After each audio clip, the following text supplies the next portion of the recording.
This is the Fifth Estate Winning Headlines, your media police post coming to you from Nairobi, Kenya.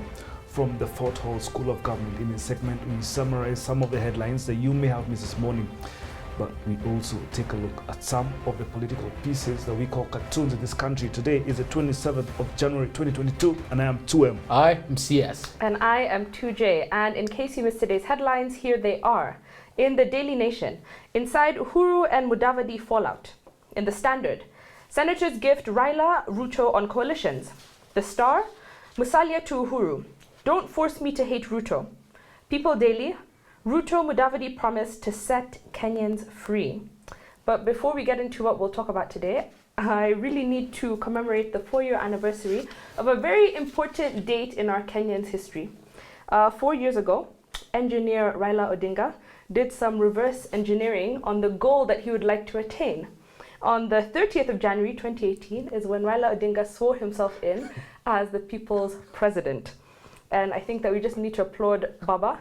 It was a dry run for the future that he intends to see. You know, Prof always says, if you want to predict your future, create it. you must create it. Right? Baba Tosha. So, getting on to other matters. Today, President Uhuru Kenyatta signed the Azimio bill into law, no more than 24 hours after it passed in the Senate. And like clockwork, all UDA lawyers will run to court requesting an injunction, which begs a question. What is the end game here? Why were Parliament and Senate so quick to pass it?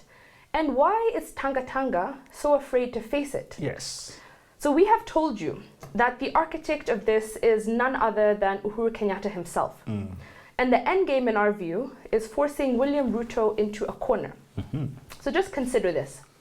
The Constitution and the Elections Act tell us that a person cannot be a member of more than one political party at any time. Correct. And that a member of a political party is deemed to have resigned from his or her position if he or she forms, joins, or advocates for another party. Correct. Simply put, the likes of Kate Waruguru, Alice Wahome, and Mr. Sudi cannot promote UDA while representing Jubilee. Yes. Simply, it's against the law. Correct. But the courts have struggled to enforce this. The law was clear, but the application was not. Yes. And this explains why someone like Isaac Mwaura was ejected from Jubilee, but somehow found his way back. Yes. And so this Azimio bill came to close loopholes and hold our politics to a certain standard. Correct. So allow us to give you a scenario of how some of this could unfold. Yes. So following the IEBC timelines, political party primaries and nominations must begin on April 16th and conclude on April 22nd. All of this year. Yes. This means that if you want to be nominated under a new or a different party to the one that you belong to, you must have resigned from that party before April 16th. Remember that resignation also means that you must vacate your seat. Yeah. So in a matter of days, 95 bottoms-up MPs will be unemployed and vying for nomination in UDA where everybody is equal.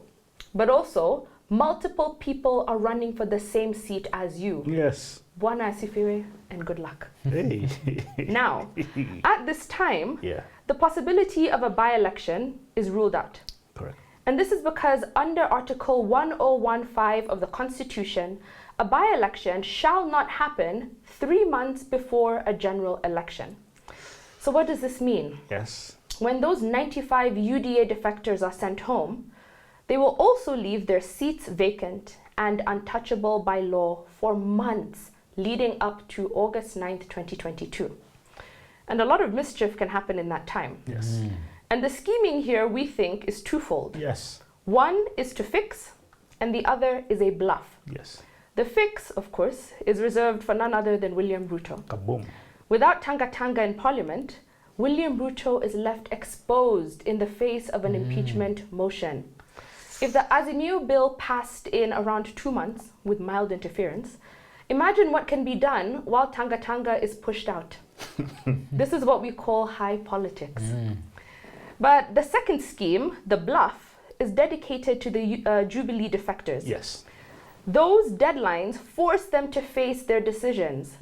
Are they safer with Jubilee or are they safer in UDA? All in all, we come back to the engineer of this Machiavellian moment. Yes. And in underestimating Uhuru Kenyatta, William Ruto will pay the price. Yes. 2M. Yes. Is this inverse proportions at work? Absolutely. Absolutely. No, so TJ, when you talked about impeachment, I remembered a song I used to hear a lot growing up from a TV program called Cops. And it used to go, bad guys, what you gonna do? What you gonna do when they come for you? So what exactly is a coalition party? Even before the new amendments were introduced, the Political Parties Act already had a definition for coalitions in Section 1.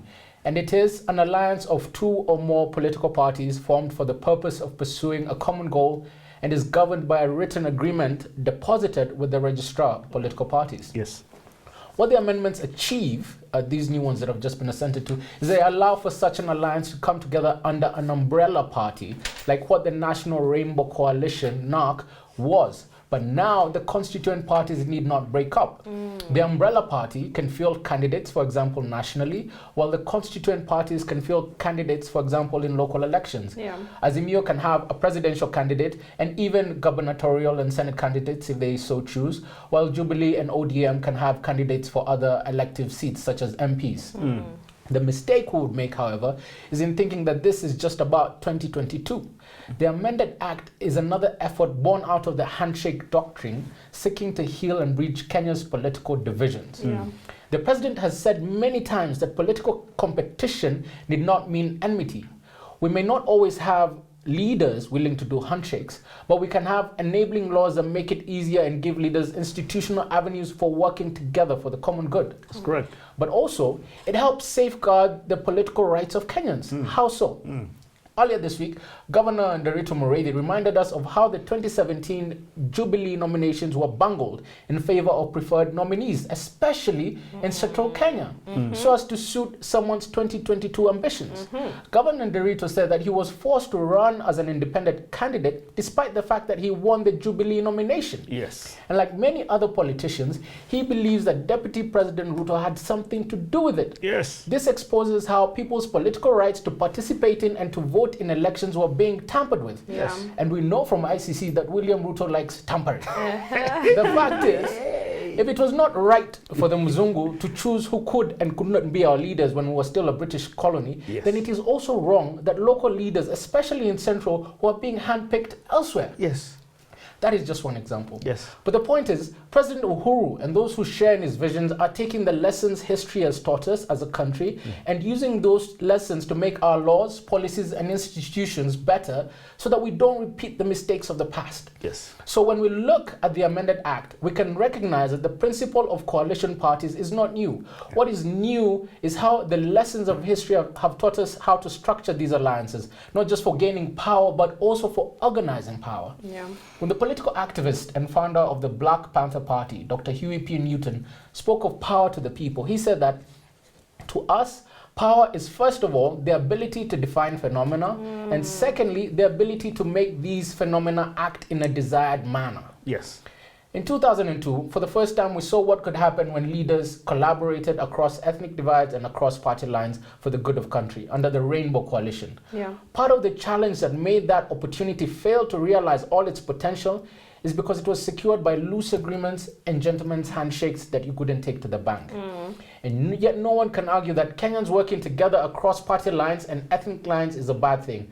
But it is clear now that it only works if it is anchored in the rule of law and not the rule of men. Yes. If we don't do so, then we will not break the cycle where it is only a crisis that can bring people to the table. Amen. That's fantastic. So yes, are you saying we should change the name of Tanga Tanga to Tampa Tampa? Tampa Tampa, exactly. I like that. How long have you been waiting to use that one? I couldn't have. I didn't. I mean, man. Perfect timing. Perfect timing. This week we introduced into political discourse the law of inverse proportions. That a loss on one side is a gain on the other side. And we said this because by moving to Ruto, Musalia Mudavadi has caused an exodus of Gema support to Raila from Ruto. Today we'll introduce another concept into political discourse, and it is borrowed from mathematics. Right.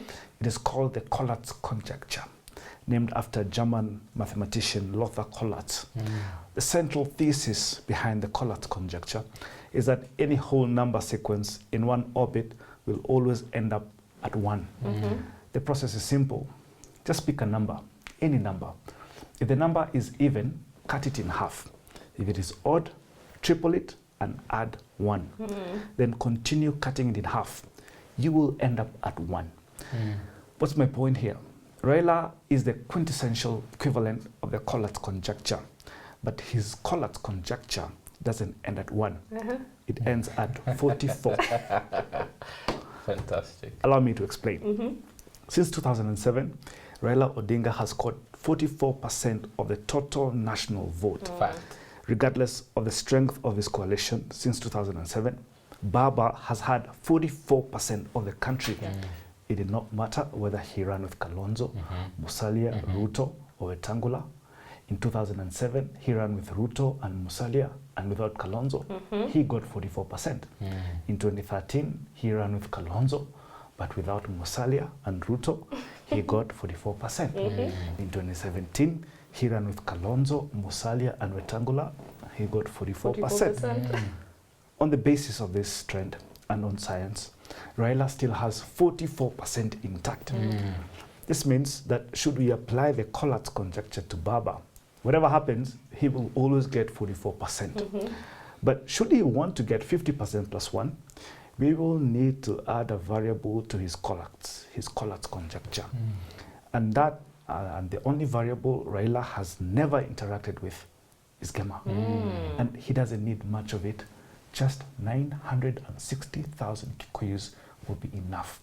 960,000 Kikuyus are equivalent to the 6% required to get Baba to State House. The rest of them can troop to Karen and become chief hustler subjects and serve him kienyeji chicken and mursik. In fact, if you're a Kikuyu and you're supporting Ruto, you are encouraged to remain there. Stay in that yellow and green outfit infested by thieves, conmen, bandits, and all manner of social misfits. But just be knowing, should we have an election, Raila is your next president. Take it or leave it. Strong Fantastic. words. They better know. Enjoy. All right. So on that note, we have a 3-part criteria that we use to assess the headlines. We ask ourselves, is it topical or speculative, repetitive or groundbreaking, or thoughtful, or just plain lazy? So, all of these headlines read to me like a breakup, like a poem. I'm not interested in any of it. I feel like we've had 3 days. Yes. This is the most airtime Mudavadi has ever seen in his life. Yes. And I feel like I want to be the one to begin the end of it all. Yes. So we're not even going to address them. I think we're we going to should toss all 4. of them. Wait. Thank you, and moving on. 2, the political pieces that we call cartoons in this country, where we also have a 3-part criteria. We ask ourselves, are they humorous or dry, satirical or pessimistic, and finally effective or just plain lazy? I think we'll start with both the Standard and the Star. They speak to much of the same thing. Let's start with the Standard. The Standard Gado, you have a Kikuyu guy there in first frame, and he's wearing an ODM, he's carrying an ODM bag, and someone's asking 2 weeks ago, I saw with ODM goodies. And then the next frame is last week he had UDA shirt. And the third frame is only yesterday you were in a different hat and he's wearing an Oka hat.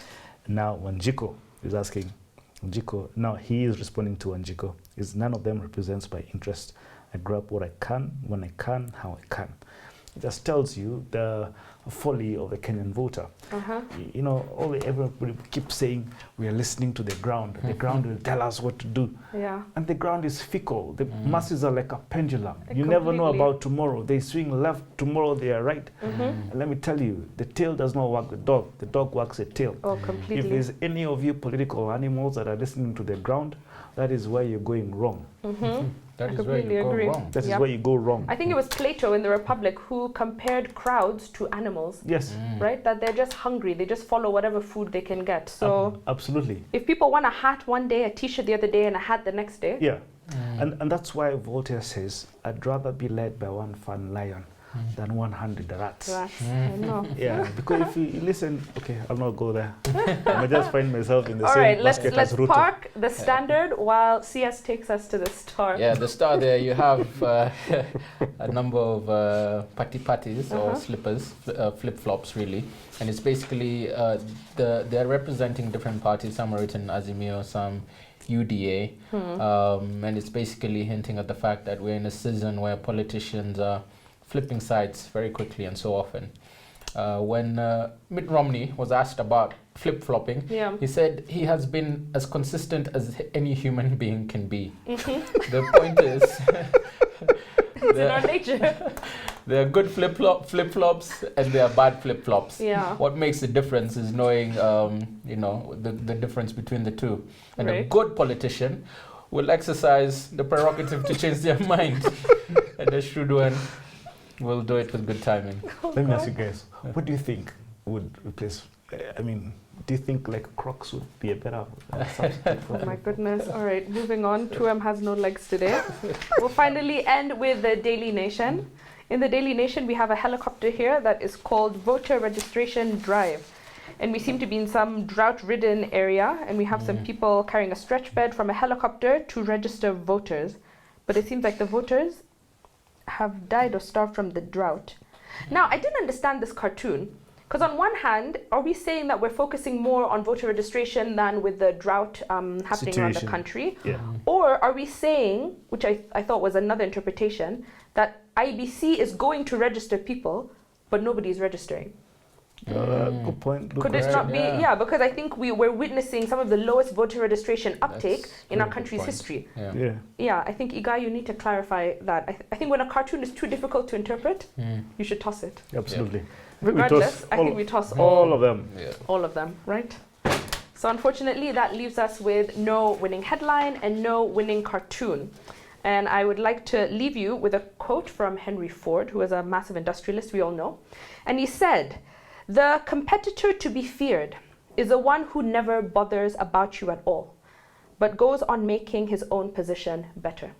And I think that when we talk about Uhuru Kenyatta, he is that competitor to be feared. He doesn't care about UDA, Oka, Mudavadi, whatever.